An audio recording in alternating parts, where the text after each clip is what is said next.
সুপ্রিয় দর্শক, আপনাদের সবাইকে স্বাগত জানাচ্ছি বাণিজ্য প্রতিদিনের আন্তর্জাতিক এই বিশ্লেষণে। আপনারা জানেন, দীর্ঘদিন ধরে ভারতের একচেটিয়া স্বার্থ রক্ষার হাতিয়ার হয়ে উঠেছিল বাংলাদেশ। বাংলাদেশের উপরে তারা বিভিন্ন সময়ে বিভিন্ন জিনিস চাপিয়ে দিত। তাদের দেওয়া তথাকথিত উন্নয়নমূলক প্রকল্প বাংলাদেশকে ব্যবহার করে তারা সেটা বাস্তবায়নের চেষ্টা করেছে। এর ফলে কৌশলগত এবং অর্থনৈতিকভাবে ক্ষতিগ্রস্ত বাংলাদেশ হলেও ভারতের প্রভাবের কারণে এই কাজগুলো করে গিয়েছে শেখ হাসিনা সরকার। যেসব প্রকল্প বাংলাদেশ আসলে কোনো ধরনের প্রয়োজন ছিল না, সেই প্রকল্পগুলো বাংলাদেশের উপর চাপিয়ে দেওয়া হতো, আর তারা ক্ষমতায় থাকার জন্য সেই প্রকল্পগুলো বাস্তবায়ন করত। তবে 2024 সালের রাজনৈতিক পট পরিবর্তনের পর দৃশ্যপট পাল্টে যায়।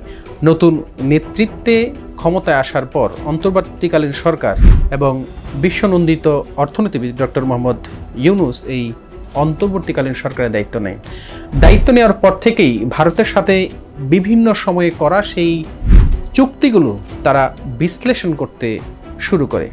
এই বিশ্লেষণের মধ্য দিয়ে বাংলাদেশ সরকার ইতোমধ্যে 10টি বড় বড় প্রকল্প, সেই যেগুলো হাসিনা সরকার আমলে করে রেখে গিয়েছিলেন, সেই প্রকল্পগুলো ইতোমধ্যে বাতিল করেছে।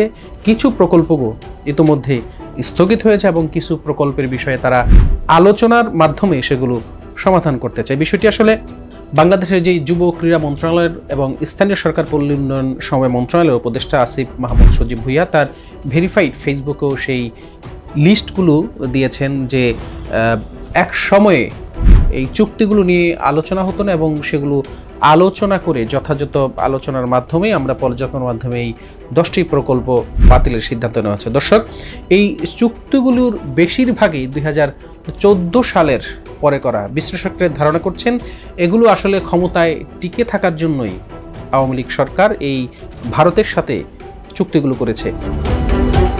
এই চুক্তিগুলোর মধ্যে প্রথমেই আমরা আসি ভারতের ত্রিপুরা চট্টগ্রামের রেল সংযোগ। ভারতের একচেটিয়া সুবিধা দেওয়ার জন্য ত্রিপুরা হয়ে চট্টগ্রাম ও মংলা বন্দর রেল সংযোগ স্থাপনের পরিকল্পনা ছিল ভারতের। বাংলাদেশ বিনামূল্যে এই ট্রানজিট সুবিধাটা ভারতকে দিতে বাধ্য হয়েছিল। প্রকল্প ছিল বাংলাদেশের কৌশলগত এবং স্বার্থের জন্য বড় ধরনের হুমকি।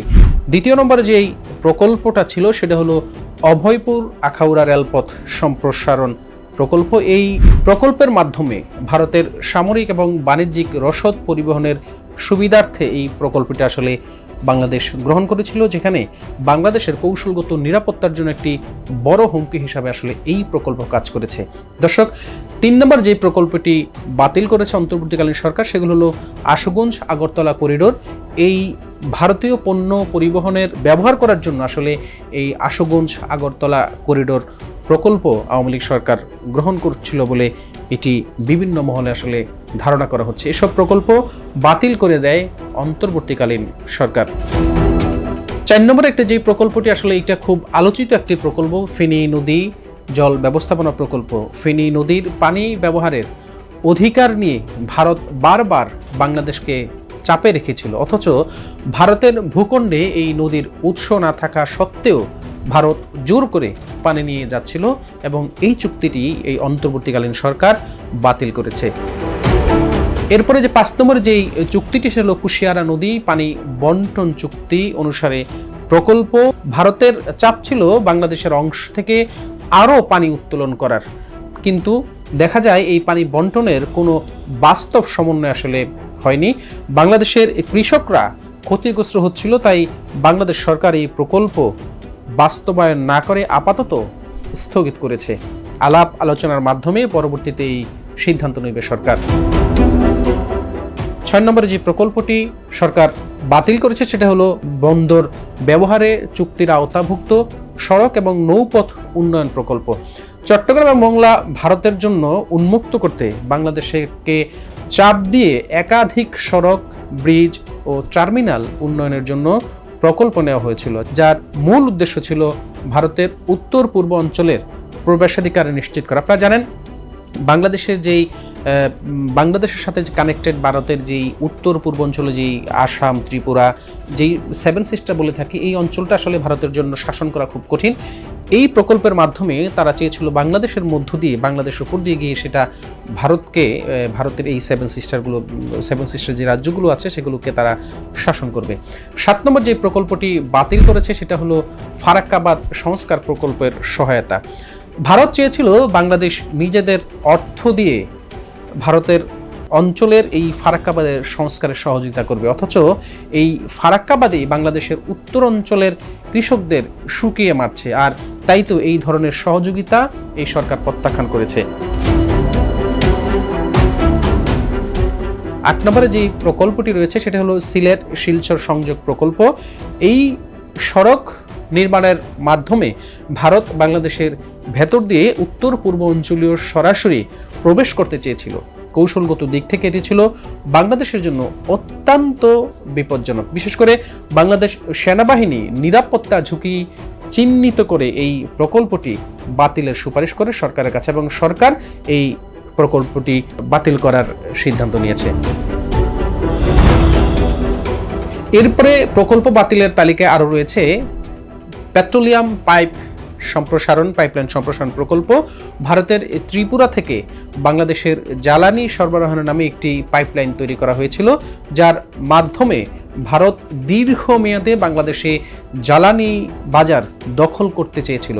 এই প্রকল্পটিও সরকার বিভিন্নভাবে পর্যালোচনা করে প্রকল্পটি বাতিল করেছে। সবচেয়ে ভয়ঙ্কর এবং বাংলাদেশের জন্য খুব ক্ষতিকারক একটি প্রকল্প ছিল ভারতকে অর্থনৈতিক অঞ্চল দিয়ে, ভারতকে মিরসরাই এবং মংলাতে দুটি অর্থনৈতিক অঞ্চল দিয়েছিল শেখ হাসিনা। আসলে এই এমন একটি জায়গায় মিরসরাই প্রকল্পটি ভারতকে দিয়েছে যেই প্রকল্পতে কোনো ধরনের ইনভেস্টমেন্ট তাদের মানে কোনো ধরনের কাম থেকে শুরু সকল কিছু আসলে তাদের এখানে বাংলাদেশের কোনো শ্রমিক এই প্রকল্পে কাজ করার সুযোগও ছিল না। এই প্রকল্প থেকে যে ধরনের ইনভেস্টমেন্ট হবে সেই ইনভেস্টমেন্টগুলো আসলে সরকারের আসলে কোনো ধরনের জবাবদিহিতার মধ্যে ছিল। এমন একটি জায়গায় এই প্রকল্পটি ছিল যেটা বলা হয় বাংলাদেশের চিকেন নেক। যদি কোনো কারণে ভারত বাংলাদেশকে কোনোভাবে দখল করতে চেষ্টা করে, সেক্ষেত্রে এই অংশটা আসলে খুব গুরুত্বপূর্ণ তাদের জন্য। এবং 11 নম্বরে যেই প্রকল্পটি বাংলাদেশ সরকার বাতিল করেছে সেই প্রকল্পটি হলো ভারতীয় প্রতিরক্ষা কোম্পানি জিআই এর সঙ্গে টাগবোট চুক্তি বাতিল। এটা আসলে 10 নম্বর যে চুক্তিটা বাতিল করে সেটা 10 নম্বর চুক্তি। এর আগে আমরা আরেকটি প্রকল্প 11-র মধ্যে যে প্রকল্প ছিল সেটা ছিল আসলে ভাতে স্থগিত করা একটি প্রকল্প সামনে ছিল, সেজন্য এটা 11 নম্বর আমরা এনেছি, বাট এই প্রকল্পটি তারা বাতিল করেছে। এটা কিন্তু এই বাংলাদেশের অন্তর্বর্তীকালীন সরকারের যেই ক্রীড়া উপদেষ্টা তার ফেসবুক পেজে তিনি এটা নিজে শেয়ার করেছেন। এর বাহিরেও আরও 2টি চুক্তির বিষয়ে সরকার আলাপ আলোচনা করছেন। তার মধ্যে একটি হলো আদানি পাওয়ার বিদ্যুৎ চুক্তি এবং গঙ্গা পানি বন্টন চুক্তিটি পুনর্বিবেচনা করার জন্য তারা সিদ্ধান্ত নিয়েছে। এছাড়া তিস্তা পানি বন্টন চুক্তি বাস্তবায়ন করার জন্য আলাদাভাবে আলোচনার সিদ্ধান্ত নিয়েছে সরকার। তবে এসবের মধ্যে সবচেয়ে গুরুত্বপূর্ণ বিষয় ছিল চট্টগ্রাম এবং মোংলা বন্দর ব্যবহারের চুক্তির নতুন ধারা।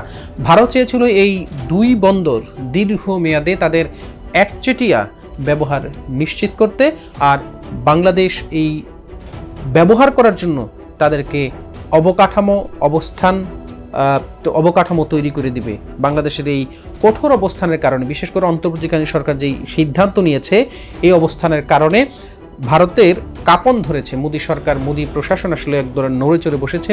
তাদের গণমাধ্যমে বাংলাদেশের বিরুদ্ধে নানা ধরনের মিথ্যা অপপ্রচার চালানো হচ্ছে। বিশ্লেষকরা মনে করছেন বাংলাদেশের এই পদক্ষেপ শুধু একটি রাষ্ট্রীয় হিসেবে আত্মমর্যাদার প্রতিফলন নয়, বরং দক্ষিণ এশিয়ার ভূরাজনীতিতেও বড় ধরনের পরিবর্তন এনেছে।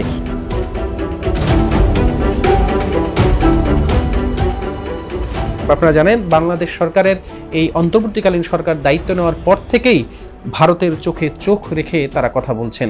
তাদের কথা একটাই, যে বাংলাদেশের স্বার্থকে ক্ষুণ্ণ করে কোনো ধরনের সিদ্ধান্ত বাংলাদেশের উপর আর চাপিয়ে দিলেও বাংলাদেশ সেটা মেনে নেবে না। আমাদের বাংলাদেশ এবং ভারতের যে সম্পর্ক, সেই সম্পর্ক হবে আত্মার, সেই সম্পর্ক হবে আত্মিক, সেটা হবে দুইজনের বোঝাপড়ার মাধ্যমে, দুইজনের দুই দেশেরই স্বার্থ সেখানে সংশ্লিষ্ট থাকবে। একজন আপনার উপর বসে যাবে, আরেকজন সেটা সহ্য করবে, সেই সময় মনে হয় বাংলাদেশের আর নেই। এমন সিদ্ধান্তই আসলে বাংলাদেশের যে অন্তর্বর্তীকালীন সরকার এই সিদ্ধান্তের মাধ্যমে সেই মেসেজটাই ভারত সরকারকে দেওয়ার চেষ্টা করেছেন। দর্শক, আজকে এ পর্যন্তই। ভালো থাকবেন, সুস্থ থাকবেন। আগামীতে অন্য কোনো বিশ্লেষণ নিয়ে আপনাদের সামনে হাজির হব। সেই পর্যন্ত সবার শুভকামনা করে আজকের মতো এখানে বিদায় নিচ্ছি। আল্লাহ হাফেজ।